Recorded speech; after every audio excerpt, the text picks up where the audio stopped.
Okay, so you wrote for Johnny Test too? Yeah, I wrote one of those. Oh, okay. I love that series. Okay, hey everyone, we're here with the Spectacular Scott again. This is part three. I'm not sure what time are you seeing this, but we had a great time recording this, and I learned so much from Scott, and I'm pinning down the Instagram handle of his and LinkedIn. So if you want to reach out, ask him some notes. He's very helpful and he's also very funny if you don't know. Okay. Well, thank you. Thank you, Bobby. It's nice to be here. Thanks for having me again. And now we're at part three, the Return of the Jedi episodes. So Oh yes. Part threes are always the best. that's right. Yeah, it was sarcastic. It's never the best. Okay, let's start with that. What part three you think is the best? I don't. The Nolan trilogy was bad. The third part was bad. Almost everything. Yeah, I'm trying to think. Return of the Jedi was actually a pretty good movie. I thought it had problems, but it was still really good. Uh, geez, I don't know. I'm trying to think. Like Toy Story 3, which one was it? Toy Story 2 was excellent. Yeah. I don't remember 3 as much. Um, And Empire Strike Back was better than Return of Jedi, don't you think? yeah, So yeah. yeah, But still, Return of the Jedi wasn't terrible. I don't think it was good. yeah. Oh, what about Fellowship of the Ring? Lord of the Ring, Fellowship of the Ring.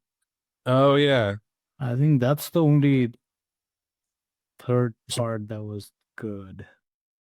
I think it was probably Return of the King, the third one. I think Fellowship was the first one, unless Oh somebody asked for yes, like, yes. Yes, you're right. Return of Kiri was the best. Yeah. No, man. Yeah. So I guess Return of the King is the only third part that was, I guess, the best in the trilogy of things. If you're only talking about trilogy, because the Dark Knight trilogy was the third part was not the best. I think the first and obviously the sequel was the best. Uh, yeah, I don't think any yeah, good. Yeah, yep. That was a short, a short topic because there's not very many good third episodes, sadly. So that goes back to what we were talking about, how hard it is to sustain something, So yeah. Okay, so what's that's okay, so one thing I always want to ask, I think we didn't ask about, like what techniques do you use to keep the younger audience engaged all the time? Because as you know more than me, like kids, their attention span is like less than 5 seconds, right. and keep them watching like a 15-minute. And you said it was with Rugrats and almost all of them, it was like 15 minutes, two episode of 15 minutes each, if I'm not wrong, right? Yeah, which works out to be only 11-minute episodes because of the commercials and stuff and the title sequence. So yeah. Um, yeah, I mean, for younger kid shows like preschool, it starts out with a lot of bright colors and, interesting looking characters and fun backgrounds. So the art is really important. Got to be colorful and engaging, and music really keeps kids interested. And then from the writing perspective, you just gotta lots of action. You never want two characters just standing around talking in preschool. And in any writing, really, it's not the best thing to do. But preschool, especially, you need to start out with a funny action scene. You need jokes. You need like slapstick humor, not verbal jokes, because verbal jokes are boring too. But you need some sort of actiony humor. So Okay, so physical stuff. Yeah. question, a follow-up on that, like whenever you write an episode, so you like um for example, like just an example, like you write the whole action, like okay, he um poops the nose or something like that, or sometimes something is added by the animators or director, as we were talking in the last episode. Yeah, we write the basics, just the main things that they'd have to know for the scene to animate it. And sometimes if it's a joke, you'll spell out some sort of specific action. And often I've written for like Warner Brothers shows too, like teen shows that are very action based, like Johnny Test and Hi Hi Puffy Yumi and Pet Alien, and it's like the old Warner Brothers where you have to really spell out, you know, the word is gags they still use. I don't like that word, but visual jokes. Like, so you have to say, exactly how the coyote would try to kill the roadrunner, essentially. Because that's writing at that point. You can't have the artists just do whatever they want. You got to spell out the specific physical stuff that happens. So Yeah. Okay. So you wrote for Johnny Test too? yeah, I wrote one of those. Oh, oh, okay, okay, okay. That's I love that series. That series was a little bit short-lived, but I love that series. Okay, I always have that question. Did you took some inspiration from Dexter's Laboratory or no? From Johnny Test. In Johnny Test, yeah. Oh, I just freelanced the one episode. So I do know the show creator. Actually, I went to Okay. college with him, believe it or not. He was in my sketch comedy club. And I would assume he did, but I'm not sure. So Okay, okay. So you yeah. freelance and wrote like a couple of their episodes. Yeah, I just wrote one. So Oh, you wrote one. That must nice. Which one, if I may ask? it's called Saturday Night's All Right for Johnny, I think. He's stuck in a time loop. Um Okay. yeah. Okay, interesting. The one that I remember was like Johnny goes really, really small by some shrinker or something, and he finds his doppelganger, which is in the atomic universe or something. I don't know why that was. I love that episode for some reason. I don't know why. No, but okay, so that stuff that should be hard because yeah, even though you might have referred to the Bible, the show Bible, one freelance episode, how do you pull that off? Yeah, I mean, it takes a lot of prep work. You got to read the whole Bible and, think of ideas usually. And yeah, so you need at least 3 or 4 days to get up to speed on the show. You have to read a bunch of sample scripts. You watch the show, ideally, So I do try to do that. I put in a lot of research before I start on a new show. And I'm lucky enough I've written on a lot of different shows, more than most people, because I've had other writers comment on how many different shows I've done and how it must be hard to jump from show to show so quickly. So I guess I'm good at that. I don't know, but I just sit down and do the research. So Okay, yeah, so that's so basically the prep work is that gets you through all of this. So that's a really good tip. Thanks for that. yeah, Okay, so I think we briefly touched on this in other episodes too, like briefly on the second one and somewhat extensively in the first. But how much has it has changed? Like I'm talking about the technical side of things, like the Bible. Before that, I have this Chuck Lorre saying that he says you have to read, you have to read as much as possible, just read anything, everything, and find it in the books, find it in the nature, and make it as minimalistic, and always challenge yourself moving forward. Like the frog episode, he had the challenge, he challenged himself of writing an episode without a dialogue, and he literally right. didn't had any dialogue in the whole episode. So The whereas Warner Brothers, the Chuck Jones, the yeah. yeah, yeah. So, what do you think? How much it has changed now? Because I think it's really, really dumbed down right now. Yeah, I mean, you try to never see and say, you try to, if you're seeing something on screen, the general rule in writing for visual stuff is you don't want to say it too, because you can't be like, oh, here comes the giant robot, if the giant robot is coming, we know that already. So instead you just say, you have some sort of fun character reaction or like, ooh, it's so shiny, but oh, look out, or um so yeah, that's the general rule of thumb. But in preschool, and you break that sometimes because kids need reinforcement. So sometimes you do have to say, look at this or look at that, and so that's hard, and Chuck Lorre actually started out on kids TV. I don't know if you know that, but he was an animation writer to begin with. So Oh yeah. he's one of the few that have made the jump into the big time like that. So yeah, it's a little more tame and there's a lot more people looking at things these days with notes. Like again, Chuck Jones and The Simpsons had it easy to some degree because no one cared about those shows. No one knew they would be huge hits, So Looney Tunes, they were just making themselves laugh, and The Simpsons, no one cared. They were just little shorts on a sketch comedy show, the Tracy Ullman show. So um and it and by the time they got to be a huge hit, I think they probably still don't get a ton of notes because they know it works, you know? So they try to keep it like it is. Yeah, but to be fair, if we look objectively, except of uh some of the like the I forget the skunk's name again, for Looney Tunes, If we look, they were, okay. yeah, Pepe Le Pew. All of them were really nice. They had parodies of Casablanca. I remember that one distinctly, but they were pretty nice, and they were not.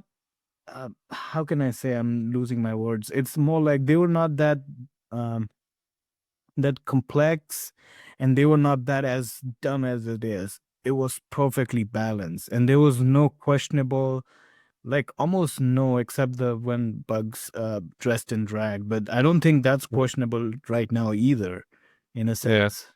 No, Yeah. And it was so clean, and I love Looney Tunes more than Tom and Jerry, to be fair.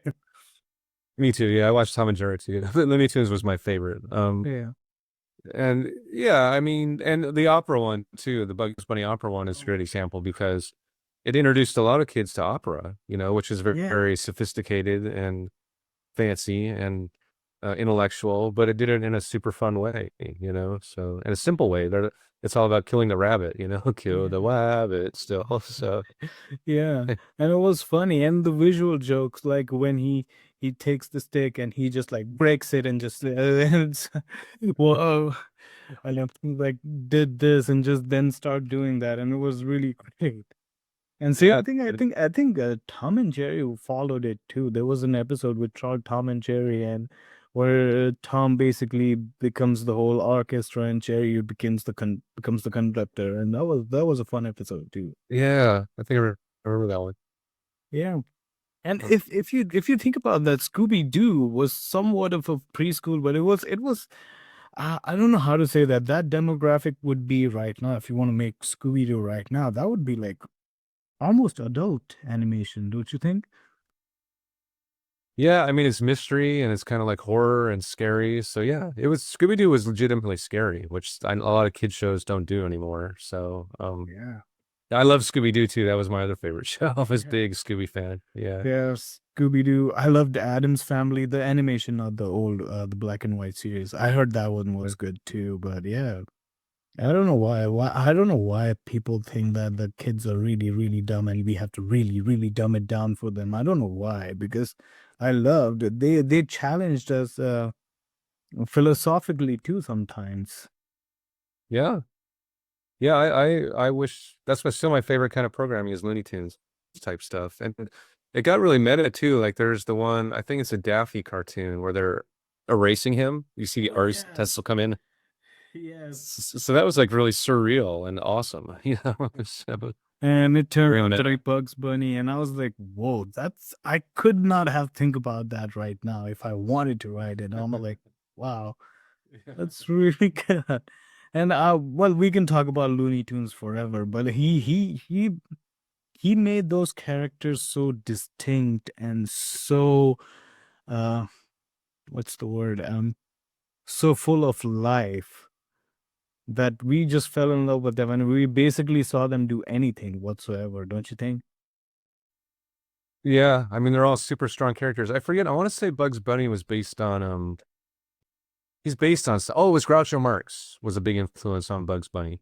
So uh I don't know much about that. Can you elaborate on the person?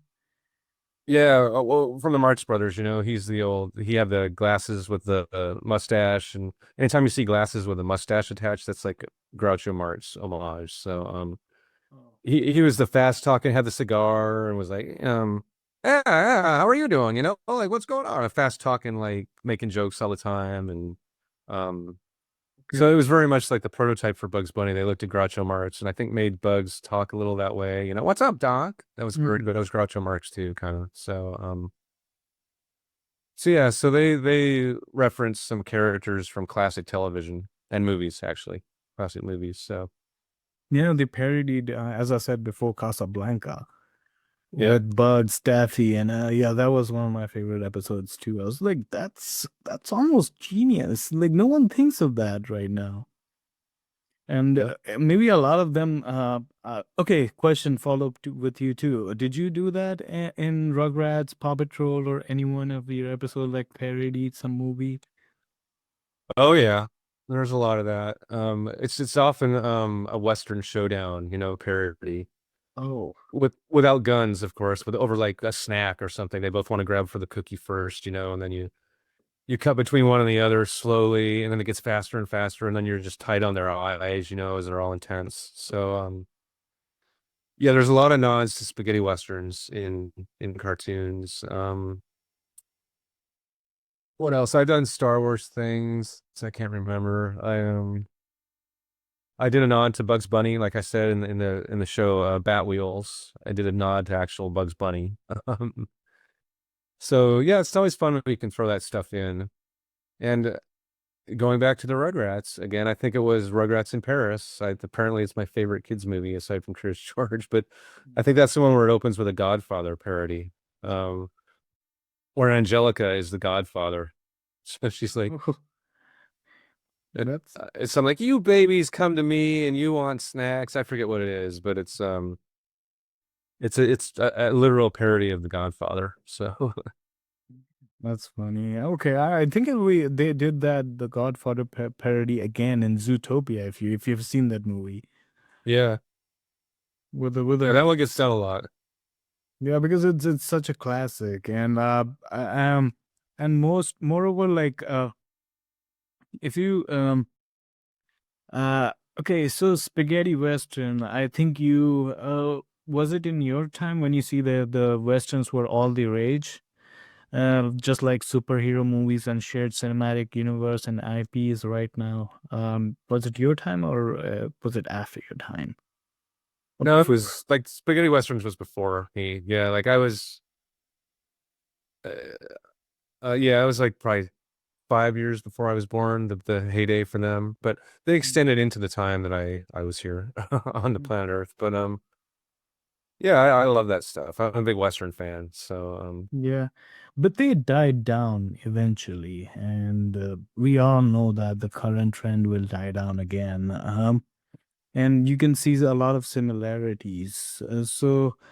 Okay, this question is maybe a little bit weird, but have you seen something of a trend going on and its decline? So, can you predict something that is happening? um, I mean, the trend now in kids TV is very much because of Bluey that everybody wants the parents involved in the stories. Like we want to see the parents, let's make the parents have fun. So it's for co-viewing, Bluey is very good for co-viewing, which means the parents can watch it with their kids and still enjoy it too. So again, Rugrats was like that because we were playing to both parents and kids. We had stories for both. That's the big buzzword now is like get the parents involved for let's get something that's great for co-viewing. So that's certainly a trend. And they're trying to shove parents into shows that don't even need parents. So, that's what TV does. They just copy the hit show and they're like, throw parents in there. So, um, it's another trend. That's the biggest one. And musical shows too, like Cocomelon is the other big hit right now, and people are all about let's just, write a bunch of songs and make that a show. So, Okay, uh, but I think no one did songs better than okay, and this is high praise, but I think no one did song better than Phineas and Ferb. it's for yeah, they had fun songs. Yep. They had well, they hold up to like I still listen to some of them, some of those songs, and it's been like almost 10 years or no, not 10, almost 15 years now that I haven't seen the movie. I love those songs; they're really good, and I love the story. It was a breath of fresh air. They didn't dumb it down, and it was really fun. What are your thoughts about that? If you have seen the show, or Yeah, I watched Phineas and Ferb. It's been a minute. It's been years since I've watched it, but yeah, I always loved Phineas and Ferb. Like the show, honestly, that stands out for songs for me, the animated show is SpongeBob because oh, I watched that on repeat with my kids. And like season 1 and 2, we had the DVDs. So like the "Ripped My Pants" song, "Fun," what else did he do? Like I still sing some of those songs. So yeah, I'm trying to think some of the other ones, but yeah, the SpongeBob songs were great. And I've honestly worked on a lot of preschool shows that have great music. I've been lucky enough to, and I worked for a band called the Imagination Movers and worked on their show for a couple seasons, live action show, and they're brilliant and they still tour. And they have amazing catchy songs that are on my computer. I still listen to. They're that good. And I did a show called Wally Kazam, and there's a composer called Paul Buckley, and he's brilliant too. And I still listen to some of those songs. So there's a lot of great musicians out there doing cartoons. Yeah, and And they, I guess, go through the same thing too. You said you write for some of the musicals, right? So what do you know, what's different there? So you keep a chunk of the music in, like, okay, this place is for music, or is it incorporated by the director, or how that goes? well, most kids shows will throw in a song, I think, to keep kids' attention, Yeah. and because they also like to pull songs out now and put them on YouTube and just make them separate pieces to get more reviews. So that's always been the case, honestly. They always wanted to pull out songs and promote them just on their own merits. So yeah, like pretty much every show I've worked for has had a moment where you write a song, and a good amount of time they'll let the writer take the first crack at it, unless the composer is someone that's like, I write the lyrics and the music always, and that happens sometimes too. So I've been lucky enough to write songs for a lot of shows, and like the biggest ones would be Backyardigans. I was able to write a handful of songs for lyrics, like not music, but Oh, I didn't know that. I think it would be a little bit of new experience for you. So did you pull some thing out of your uh catalog? I don't know what to say, but how do you do that? I didn't know you were going with pull something out of my something. Yeah. It's Yeah. kind of like, yeah.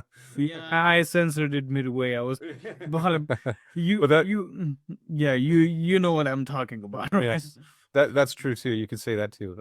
Yeah. Yeah. So I've always loved music, and I've written songs, and I play a few instruments, not really well, but so yeah, I always have loved lyrics and wrote songs on my own, and so I'm lucky that I had experience with that. And I love it. Like honestly, I think lyric writing is maybe the most fun part of writing. I love music, and I love like I've also written songs for Sesame Street, which is awesome. A spin-off show they had, which was called The Not Too Late Show for Elmo. And I'm like watching a song. I wrote the lyrics again. I didn't write the music, but watching that being performed by the iconic characters, I was like, wow, it's really grateful for that. So but yeah, I've worked at that too. Like I said, I've written music forever and written lyrics, and I was the angsty kid that wrote poetry, and in my teens. Okay. And I love, like, to me, the height of maybe for music, lyrics for sure, and maybe like all art. It's right up there, like the Great American Songbook, and like Cole Porter. All his rhyme schemes are just like brilliant. Like You're the Tops, and pretty sure that's Porter. I don't want to embarrass myself, but Mm. yeah, they just got so many rhymes going on. It's some of those old classic songs. It's just brilliant, and that's always what I'm aspiring to, is like something that is that brilliant. It's never achieve it, but those songs just are amazing. So Okay. So you see the lyrics. It's funny you said you used to write poems as an angsty teen. I did that too, but it was so difficult that I stopped midway. I couldn't rhyme anything. It feels like I cannot rhyme anything, and it's really well. I already respected you, but now I respect you more because I cannot write lyrics like ever. but See, well, you can write free verse. Yeah, yeah. it doesn't have to rhyme. Free verse. No, no, no. Yeah. Even though that you cannot do that, and that's ugly. Let's just say I cannot just write anything. Of course, you know more than me, right? It has to make sense with the theme of the poem, if I'm not wrong. Right, right. Yeah, it's its own thing, definitely. There is a cheat these days, though. It's a website called Rhyme Zone.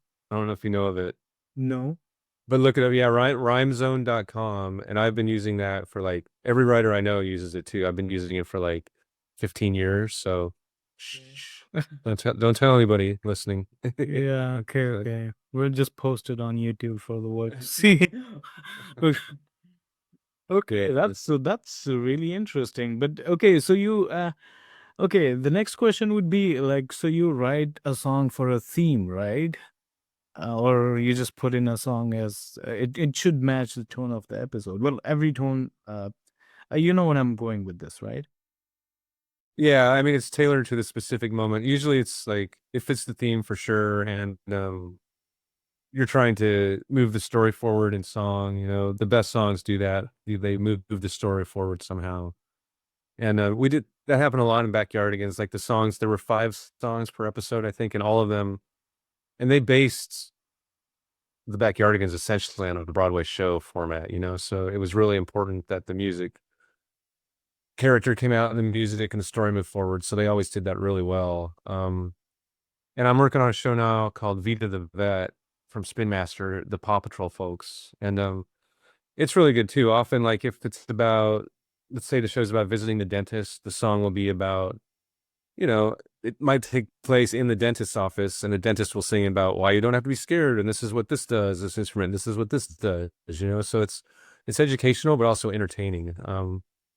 They have a really fun song. I forget who wrote it, but it was about there's a character that I think can't go to the bathroom, can't go number 2. So there's a whole bunch. There's a song about that, Oh, well. and lots of rhymes with number 2. So Oh, one of the ones that impressed me the most was the do you know the country song where they just say like America, Jamaica, na, na, na, na, na, na, na, Peru, something like that. it sounds familiar. Yeah. Yeah, the country song. They just name the Okay. countries one after one. It's one of the cartoon characters. I don't know which one. I have to look it up. Just give me a second. Oh, that's cool. Good. What is it? So they name like all the countries in the world. Yes. Where is it from? Yako's World. Oh yeah, okay, anime. It's from Animaniacs. Yeah. Okay, I can show it, and I can show one clip to you, and you will know what I'm talking about. Well, let me know if you can listen to it.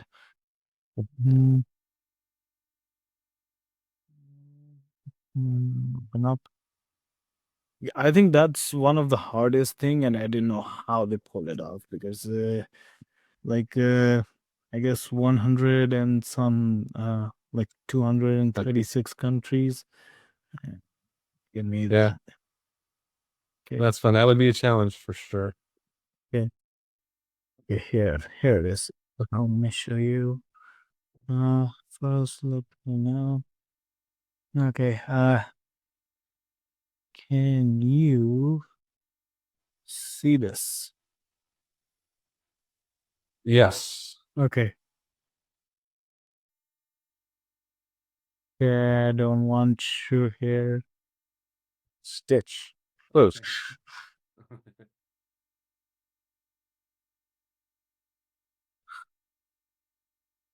Yeah, Stitch is getting big again. This is another trend. Stitch. Stitch lasts forever. Bulgaria, Saudi Arabia. There it is. Cyprus, Here, let me start with.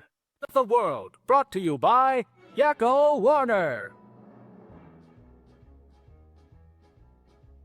United States, Canada, Mexico, Panama, Haiti, Jamaica, Peru, Republic Dominican, Cuba, Caribbean, Greenland, El Salvador, too, Puerto Rico, Colombia, Venezuela, Honduras, Guyana, and still Guatemala, Bolivia, then Argentina, and Ecuador, Chile, Brazil, Costa Rica, Belize, Nicaragua, Bermuda, Bahamas, Tobago, San Juan, Paraguay, Uruguay, Suriname, and French Guiana, Barbados, and Guam. Norway and Sweden and Iceland and Finland and East, Switzerland, Czechoslovakia, Italy, Turkey and Greece, Poland, Romania, Scotland, Albania, Ireland, Russia, Oman, Bulgaria, Saudi Arabia, Hungary, Cyprus, Iraq, and Iran. There's Syria, Lebanon, Israel, Jordan, both Yemen, Kuwait, and Bahrain. The Netherlands, Luxembourg, Belgium, and Portugal, France, England, Denmark, and Spain. India, Pakistan, Burma, Afghanistan, Thailand, Nepal, and Bhutan, Cambodia, Malaysia, then Bangladesh, Asia, and China, Korea, Japan, Mongolia, Laos, and Tibet, Indonesia, the Philippine Islands, Taiwan, Sri Lanka, New Guinea, Sumatra, New Zealand, and Borneo, and Vietnam, Tunisia, Morocco, Uganda, Angola, Zimbabwe, Djibouti, Botswana, Mozambique, Zambia, Swaziland, Gambia, Guinea, Algeria, Ghana, Uganda, Lesotho, and Malawi, Togo, the Spanish Sahara is gone. Niger, Nigeria, Chad and Liberia, Egypt, Benin and Gabon, Tanzania, Somalia, Kenya and Mali, Sierra Leone and Algeria, Dahomey, Namibia, Senegal, Libya, Cameroon, Congo, Zaire, Ethiopia, Guinea-Bissau, Madagascar, Rwanda, Mayotte, and Cayman, Hong Kong, Abu Dhabi, Qatar, Yugoslavia, Crete, Mauritania, then Transylvania, Monaco, Liechtenstein, Malta, and Palestine, Fiji, Australia, Sudan.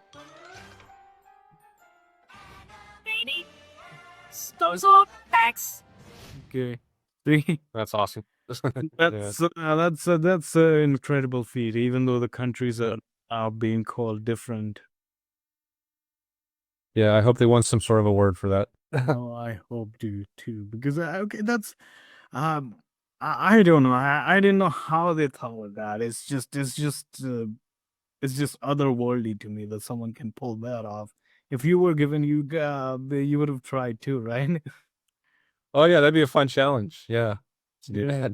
Also, you did a spin-off of Sesame Street. I didn't know about that. What's their process? Because that's not animated, of course. That's more of a puppetry. Right. Yeah, it was super fun. Like I never, I've worked in kids TV for almost 30 years now, and I've always admired Sesame and I watched it growing up, but it was never on my bucket list to write for it per se, just because I didn't really have the ties. And then I ended up working on Curious George, the showrunner there, ended up running Sesame Street, a guy named Ken Scarborough, who's great. And so he brought me in, and I also knew one of the executives at Sesame Street by that point. And it was super fun. It was Elmo had a talk show. It's called the Not Too Late Show with Elmo. So Oh, okay. it's not too late because he has to go to bed at, I think it was 9 still. So his parents would be like, "It's bedtime, son. Time to stop the talk show," essentially. Yeah. But he had celebrity guests and he had bands, and so I got to the songs I wrote. One was, they were by like famous singers, like no one more skewing to newer ones, but with good followings and all that. So that was fun.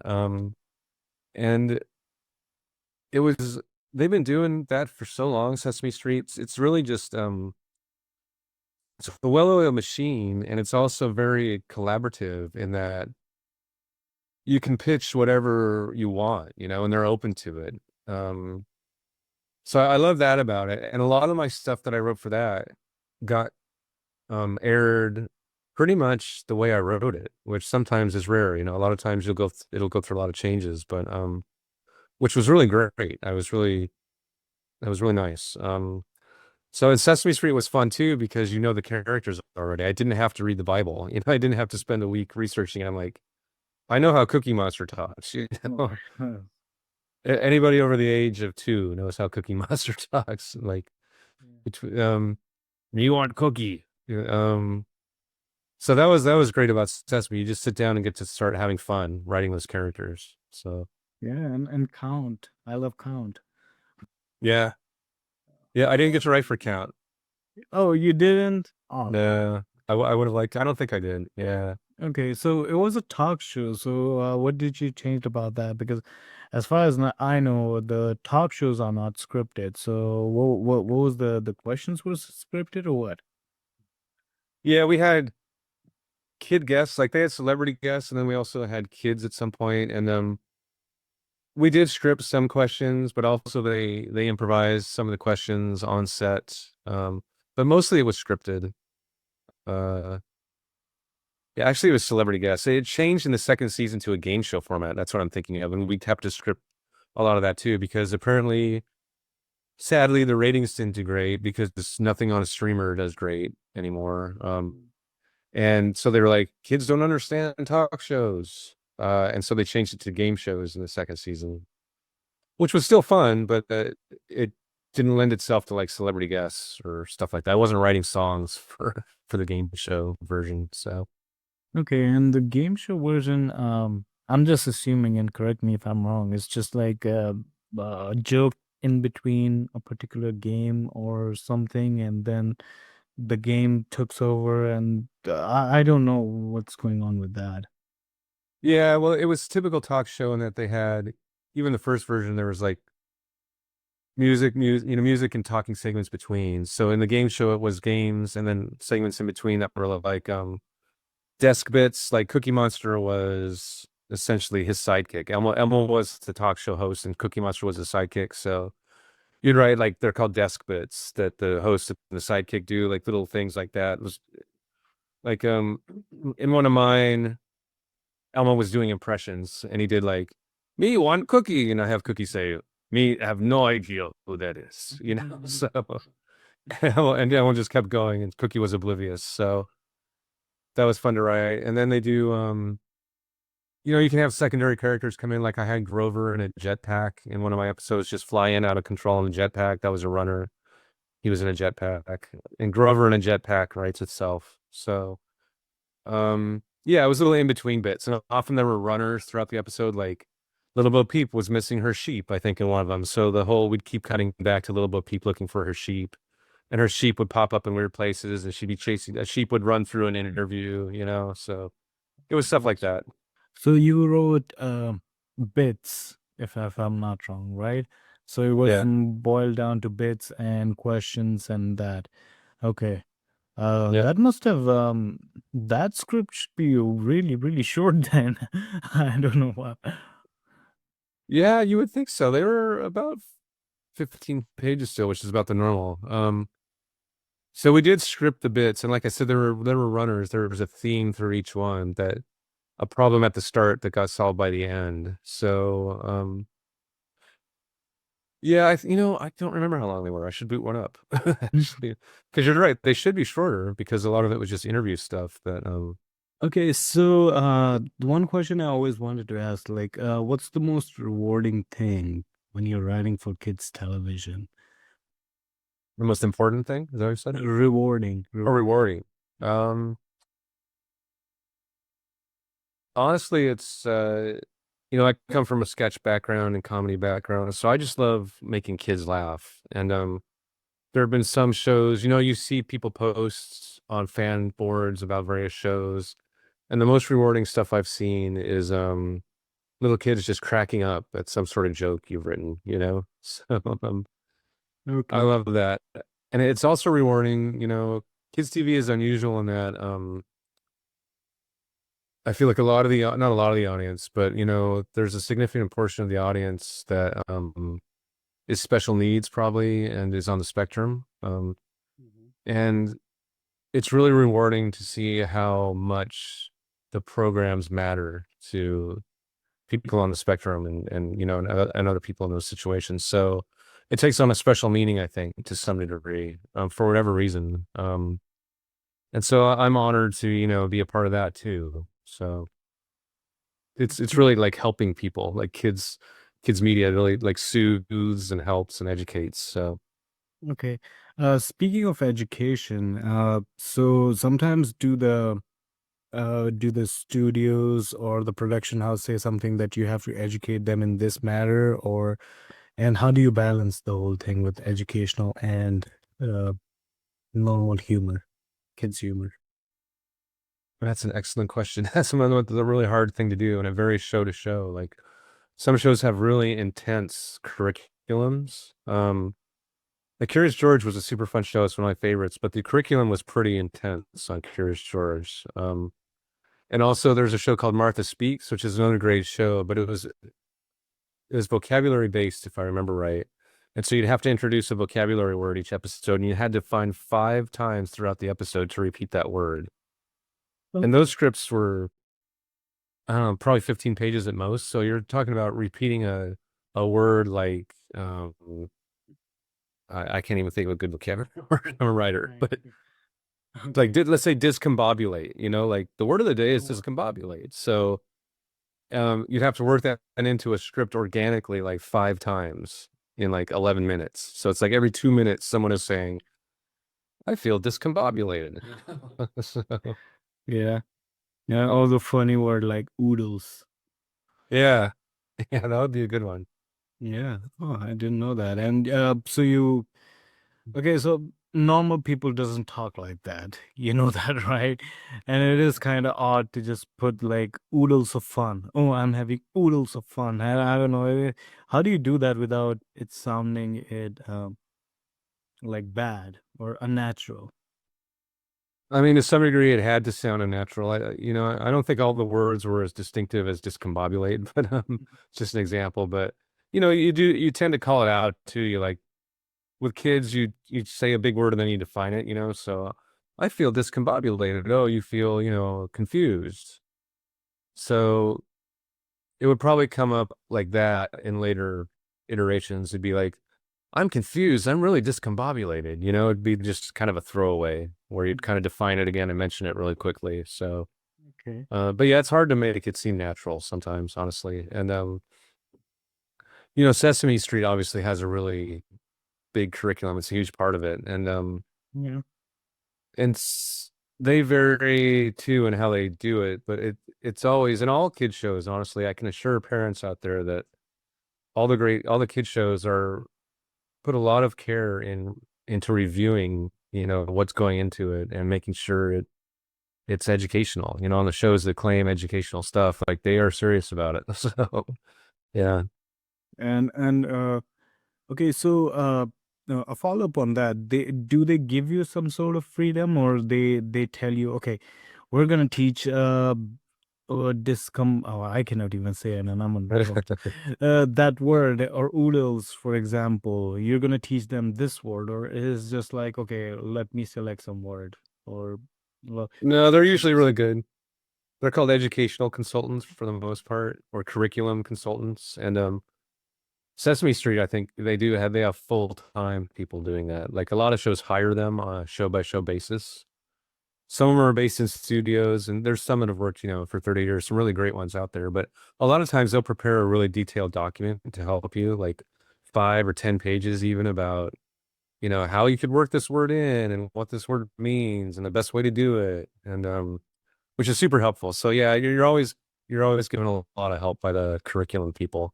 okay, so the curriculum people give you the word for the episode, and then you make the whole thing, and you integrate in the script, or I'm just thinking about that. Who decides what you're gonna teach in a particular episode to the kids? That was that was the question basically. Yeah, yeah, it's a good question. I mean, for Martha Speaks, it was always a vocabulary word. I hope I'm remembering this right. It's been a long time, but Okay. and I think we probably had choices that the curriculum people gave us, and you could pick. Um, so often and another show I worked on called Wally Kazam. It was a great show that not very many people saw, sadly. It was on Nickelodeon, and he had a magic stick that it created. Let's say that the magic sound was "tuh," so that week the magic stick would create any word that started with T. Hmm. So you would make a tree, you could make a troll, you could make a. So in that sense, the curriculum was set that, oh, here's the vowel sound or the word sound, the phoneme is what it's called, that we're going to use throughout this entire episode. But then the writers would come in and pitch all the fun T words you could have, and try to weave a story around it. So that was a great show that really blended curriculum and humor well. It got totally wacky, but it was so open-ended because you had a built-in curriculum, but you could essentially do anything you wanted with the curriculum still too. So it was a great show to work on. So yeah. Okay. Okay. And one more thing that we talk about how rewarding it can be for the kids show, but overall, as a writer, what do you think is the most rewarding thing? The money. Yeah. Yeah. What money? What Yeah, money? exactly. You're on to me. Yeah. Don't Yeah. get into it for the money, kids. Yes. What money? I I don't mean, see any money in writing. I've been lucky enough to make a living, so I shouldn't just make a joke about it. But yeah, in general, it's paid about a third of what normal TV writers make in prime time. But sorry, what was the question? A rewarding thing The about most rewarding paid. Um,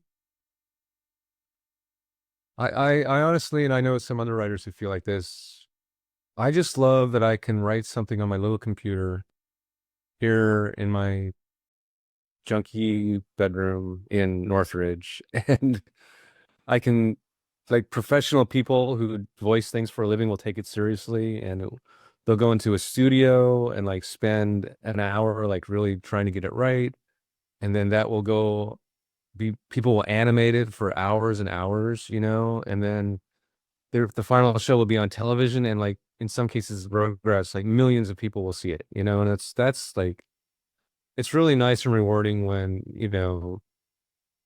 people actually see your work and admire it, and not to say that writing isn't rewarding if it's not seen, because anything you write is rewarding. But as a voiceover, not as a writer, I'm always just in awe. The most fun thing for me is going to voiceover sessions, because you see the script come alive and you're like, wow, I wrote this stuff and people are really saying it. It's like every time I feel like you can't believe it's actually happening. So that's really cool. I love that part.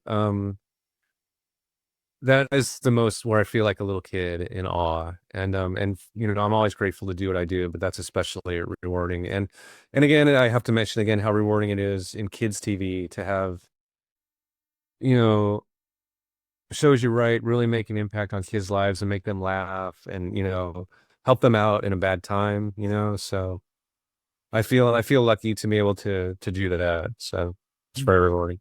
I think it's almost the similar for almost all the writers, like seeing something you wrote and coming alive or becoming something that is real and can be seen by everyone. I guess that's the most rewarding part, no matter what they write, comedy or horror. And Yeah. uh, Someone actually took me seriously. What's wrong with them? yes, Is it- yes. Someone is telling my dad jokes on TV. Oh, exactly. And one more thing I wanted to ask is that when you okay, oh, I lost it. I lost it in between. What the hell? I mean, what's something that okay, have you ever learned something that was not made? Like some episode that you write and you learned, okay, this thing does not work no matter how much time as I try. Any lessons on your with because of you learn due to your failures? I've never failed, so it's Oh. per question now. Of course. Yeah, all the time, of course. Yeah.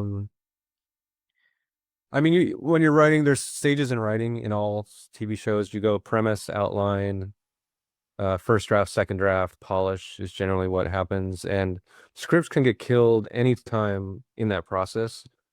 Usually they get killed at premise or outline. That's ideally what you want, So before there's too much work spent writing an actual script and dialogue, and everybody has a review phase at premise and outline, so everybody should have big notes by then. But I've like most writers, I've had scripts killed at outline. I've had a few killed at first draft. Sometimes it's production issues, like we figured out we just can't afford this episode. Rare times it's been artistic stuff. So I can't remember specifics, but I do remember like someone's taste changed about it, or they thought it ended up not being what we should be doing, or so it happens, and everybody has failures, and I will say this too, like every great writer I know has been fired from a show. So yeah, it's like a badge of honor. Oh, really? I think if you're in the business long enough, like you have all my favorite writers have a very distinct voice, like, and a very clear mindset. And sometimes people don't agree with that. So, and I learned this from my Rugrats boss. My very first boss was a guy named John Cooksey and his wife, Allie Marie Matheson. And they, they fought notes, they were very specific about what they wanted, and they would tell you when you weren't doing something right, which I appreciate. I appreciated the honesty, and they were very blunt. And the other example of this, back to Rugrats, I wrote a lot of the Rugrats video games, and the very first one I wrote, they handed me a bunch of video game dialogue that was like, "Hey, go get that ball," or "Go grab that whatever," and they said, "Hey, make this, Rugrats style." And I knew how to do that, but in my head I was like, I don't want to change it too much because then the kid playing the video game won't know what they're talking about, like this wasn't a thing on Rugrats, but say if they called the ball a bouncy bouncy, I wasn't gonna say, hey, go get that bouncy bouncy, because in my mind I was like, that'll confuse a kid. And I turned that draft in. This is one of my very first writing gigs when I was very new. And they basically called me out and they said, what happened here? What went wrong? We want, and so, and I appreciated that. Looking back, I'm like, that is what I want. I want people to tell me where something didn't match what they expected. And I told them why I did it and they totally understood. I wasn't crazy and it wasn't something I'd done wrong, but they were like, no, you don't need to do that. So go back and make it as wacky as you want it to be. So yeah. Okay, that's a really good experience that you had. And when we were talking about kids animation, is there some a tier or group or class of animated shows or cartoon shows where like, okay, this is for preschool from 2 years to 10 years, and this is from 10 to 15, and then we get the adult animation, of course. Is there anything such like that or no? Oh, absolutely. Yeah. It's very distinct age ranges. So preschool is generally 2 to 5. Then you have shows that are called bridge shows that skew a little older than preschool. Like say Cocomelon would be preschool, or Dora is pretty basic and simple, not too much advanced stuff or language or jokes. No advanced jokes per se. 4 to 6 is called bridge preschool, and that's where you can start throwing in a few jokes for the adults every now and then if you want. Theoretically, you can have a little more wacky action. And don't have to explain quite as much. And then 6 to 11 is another age range. That's a standard age range. And that's like the Cartoon Network type stuff. That's like Johnny Tests, I think, would fall into that.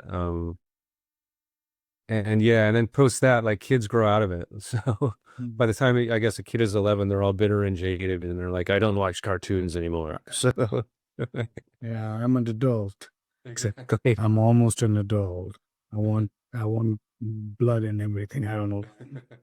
Well, I personally watched Looney Tunes. Well, it's never been a time when I didn't watch Looney Tunes in between my life, because I don't know, that thing is just quite timeless. I'm assuming, and same thing with Tom and Jerry. It always made me laugh, to the point that I'm squealing like a kid. So yeah, Yeah, I think that's the beauty of it all, I guess. Don't you think that some people just still watch it?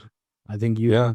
if you have time, you'll watch Looney Tunes once again because we talked about it so much. Totally. It was like the first thing I bought for my kids, I think, the Looney Tunes DVDs. So Yeah, they grew up on it too. Yeah. no, and I hope you're gonna watch it too again. I do. I still watch it whenever it's on, whenever I catch it. Yeah. Okay, so what's the so you briefly touched on this. So is it, I think it would be in some of the same ballpark for you when writing for something that is 6 to 11 rather than 2 to 5 age Well, group? right. What are the differences, kind of? Yeah. Yeah. Well, preschool is they don't like a lot of verbal jokes. There's not a lot of, although we throw a lot of puns in, you don't want jokes to totally depend on verbal stuff because kids don't understand a lot of the words yet. You want visual jokes, you want action. You need to keep it interesting and moving fast visually, for the most part. And a preschool, again, like absolutely no innuendo, absolutely no safety hazards, which can be as simple as a grape, like we talked about Yeah. before. So preschool is the most strict of any writing format I've ever done. And for good reason, it makes sense. And then for 6 to 11, you can do all kinds of crazy stuff, So you can have dangerous situations as long as they aren't imitable is the word they use. Like a kid can't imitate it at home. So, Mm. if it's this character riding on a dinosaur, juggling chainsaws, that might make it through on a 6 to 11 show because no kid is going to have a dinosaur or juggle chainsaws on their dinosaur. So, Okay, but okay, it's for me it feels like, okay, they can get a chainsaw if they have it in the house and the parents are stupid, but I don't know. Yeah, I mean, maybe chainsaw was a bad example. So, but yeah, I mean, just in general, they can do a lot more in 6 to 11. So, Okay, and okay. Okay, this one I always wanted to ask, but I don't know if it was the correct time. Okay, what adult jokes that you put in Rugrats and Paw Patrol and other things? adult, like, are you talking like innuendo type stuff or just Uh, for the adults in general? No, you made a passing comment in the first one that you did throw in some adult jokes in the first in Rugrats. So I just want to know what they were. I didn't know. I'm not asking if they were innuendos. I just want to know what they were Right. exactly. I mean, never in preschool stuff. So never in Paw Patrol or any of that stuff. Rugrats skewed 6 to 11, really. But everybody watched it. So, and I honestly don't remember the specifics about some of the stuff in Rugrats. It's been a long time, but like I said, I remember they were for Grandpa and his wife Lulu. So Okay. the joke was like, "Hey, it's old people having sex," you know. Oh, So, what? Wait. It was implied, right? yeah, I think so. I can't think of specifics, but that was a place we went to sometimes. Yeah. Oh, I think you can go to like romantic attraction, right? Like they call them sweethearts and honey and whatnot, but not exactly like Yeah, it was maybe, it was probably stuff along the lines of, and again, I don't remember romantic stuff where grandpa would be like, I'll see you later tonight, or something like oh, that. So it wasn't very overt even. Just little nods like that. Um, yeah. okay. What's the best adult joke that you've seen in a kids movie or TV show? Then you'll be like, okay, this is perfect. Even though I don't think it will be that gross, but it is perfect. I'm not talking about cars and Gator wants to get lit. I'm not talking about Right, right, right. no, but I'm talking about some other things like when, for example, in The Lion King, when the Pumbaa and Timon and oh my God, Timon and Pumbaa, right? Uh, yeah, Yeah, yeah. Yep. Timon and Pumbaa, and when they sing to young Simba, and and Timon just stops Pumbaa for a second, and they were like, not in front of the kids. Right, Yeah, right. that was my big favorite part. I was like, okay, yeah, that makes the whole song for me. You know what I mean? Yeah, yeah. I love that stuff. I love breaking the fourth wall like that, Yeah. talking to the audience. Oh, it's a good question. I don't know that I'm gonna be able to have a specific, honestly, on that. Yeah, uh, I think Pixar does it really well too. Like Pixar, I have issues with because they also throw an innuendo for no apparent reason, but Pixar is also great at like setting up situations that relate to an adult thing, but doing it in a kid way. And again, I'm like a broken record, but I'll come back to Rugrats. Like there was one of my favorite Rugrats episodes. I didn't write it. It was called I Do, and it's the babies getting married, and they have no idea what they're doing, but they're just like, people say this, and then they stay together. Now we need a house, and then they go get a house. And it was the twins. I think it was Phil and Lil, oddly, because they're related. Or no, it was Lil and Chucky probably, but yeah, it was Lil and Chucky, I think. And so they're just going through the motions of all this adult stuff without knowing what it means, just doing wacky versions of it. And I think the best kind of stuff you're talking about, aside from breaking the fourth wall, is little nods to the adult world and how hard it is and weird it is to be an adult that play out in a kid way. I love that kind of stuff. Oh, So like kids thinking about filing taxes and whatnot, right? yeah, exactly. Oh yeah, Yeah. that thing gets me too. It's really funny when they do that, and I'm like, wow, that gives me just an existential crisis for a Yeah. second. Okay, so we're almost done. Just a final question. Okay, what's one thing that I might have missed and you wanted to mention that people who might be listening or watching this would be dying to ask you? Wow. Hmm. I would say for people looking to break in, give yourself time, like you're not going to come to LA and be an instant success, so and I can plug my own book. I wrote a book about this, like, which is on Amazon. It's called Courier to Emmy Winner in 3 months. And this is another good point. So give yourself some time when you come out here, like years. Like, it took me 5 years, almost 6, to get my first staff writing job. I was lucky. It only took me 2 years to get a writing credit. But I know people who are out here for a decade, and at some point, it may become non-viable, but only you know when you feel like that, and it takes time no matter what. So that's my first thing. And the other thing is, there will be ups and downs. Like, even when you have a career, there will be wild ups and downs, and I've experienced wild ups and downs, and I'm in the down right now. The whole industry is, and you just got to keep plugging away and doing it for the love. And I wrote that book because my first staff job was Rugrats.